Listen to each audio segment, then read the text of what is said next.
So GoTrax, this is my issue with this scooter. I'm going about my way and all of a sudden this happens.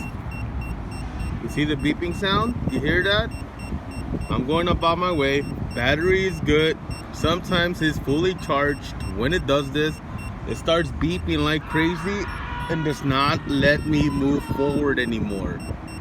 Like, it is what it is. It's this and this is a problem. I tried doing the hard reset, open it up and resetting it, and it still does this. So let me know how to fix this problem. I have to turn it off and turn it back on for it to go back to normal, to start moving. But sometimes, even though I turn it back on, it's still doing the beeping sound. Like, it stops me. It suddenly stops. Like, it goes like and it starts beeping like this. Here's the beeping sound. You wanted a video, here's the video.